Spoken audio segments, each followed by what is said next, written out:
সদৌ অসম অনুসূচিত জাতি মহিলা ঐক্য মঞ্চৰ প্ৰথম বাৰ্ষিক প্ৰতিষ্ঠা দিৱসৰ প্ৰস্তুতি সভাখন নগাঁও ঘাঁহি বৰনামঘৰত অনুষ্ঠিত হয়।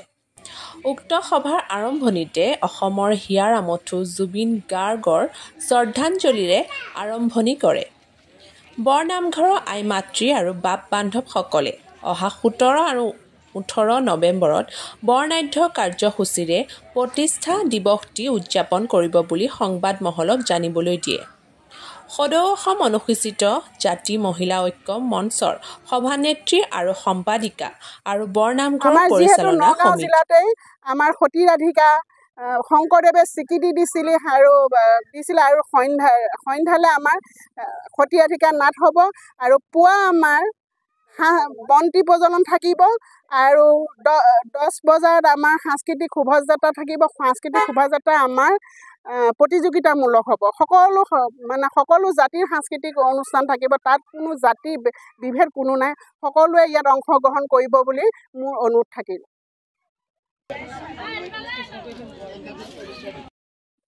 সদৌ অসম অনুসূচিত জাতি ঐক্য মঞ্চৰ তৰফৰ পৰা সভানেত্ৰী আজি আমাৰ হিয়া আমঠু মৰমৰ জুবিন দা চকুৰ আগতে ভাহি থকা নয়নৰ মণি আজি আমাৰ মাজৰ পৰা যদিও নিৰ্দেশ হৈছে, তেওঁ আমাৰ সদায় চকুৰ আগত মনৰ মাজত হিয়াৰ মাজত থাকিব। তেওঁ আজি শ্ৰদ্ধাঞ্জলি জনাই তেওঁ আত্মাৰ চিৰশান্তিৰ কাৰণে আমি সকলো সদৌ অসম ঐক্য মঞ্চ মহিলাৰ লগতে আজি নগাঁও জিলাৰ ঘাঁহি আই মাতৃসকলৰ সহযোগত আজি শ্ৰদ্ধাঞ্জলি জনোৱা হ'ল। শ্ৰদ্ধাঞ্জলি জনাই আমাৰ আৰু এটা উদ্দেশ্য আছিলে। সেই উদ্দেশ্য আজি আমাৰ যি শুভ জন্মদিন সদৌ অসম ঐক্য মঞ্চৰ যি শুভ আজি আমাৰ নগাঁও পবিত্ৰ ভূমিৰ পৰাই আমি এই শুভ প্ৰতিষ্ঠা দিৱস আয়োজন কৰিবলৈ লৈছোঁ। নৱেম্বৰৰ 17-18 তাৰিখে দুদিনীয়া কাৰ্যসূচী। তাত আমাৰ বাৰেবৰণীয়া কৃষ্টিৰে আমাৰ শোভাযাত্ৰা হ'ব আৰু আমাৰ বিভিন্ন আমন্ত্ৰিত অতিথি থাকিব। সেই আমাৰ অনুষ্ঠান ভাগলৈ অসমভাগী ৰাইজক মই কৰজোৰে অনুৰোধ কৰিছোঁ যাতে আমাক সহায় সহযোগিতা আশীৰ্বাদে আমাৰ এই শুভ জন্মদিন সাফল্যমণ্ডিত কৰি তোলে। সেইকাৰণে তেওঁলোকক মই আজি সংবাদ মাধ্যমৰ জৰিয়তে মই আমন্ত্ৰণ কৰিছোঁ যাতে সকলোৱে সহায় সহযোগিতা কৰি আমাৰ এই অনুষ্ঠান ভাগ সাফল্যমণ্ডিত কৰে। জয় আই অসম। ধন্যবাদ।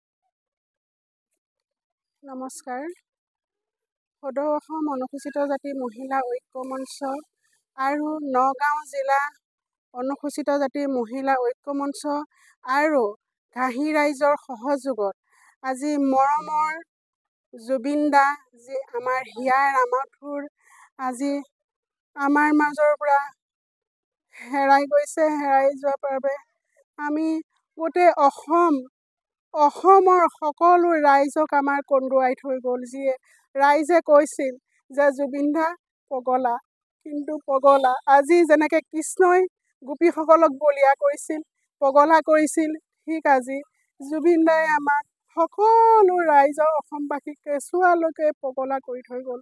সেয়েহে আমি আজি জুবিন দাক শ্ৰদ্ধাঞ্জলি জনাই আমি এই আই মাতৃ সকলে আমি সদৌ অসম অনুসূচিত জাতিৰ মহিলা ঐক্য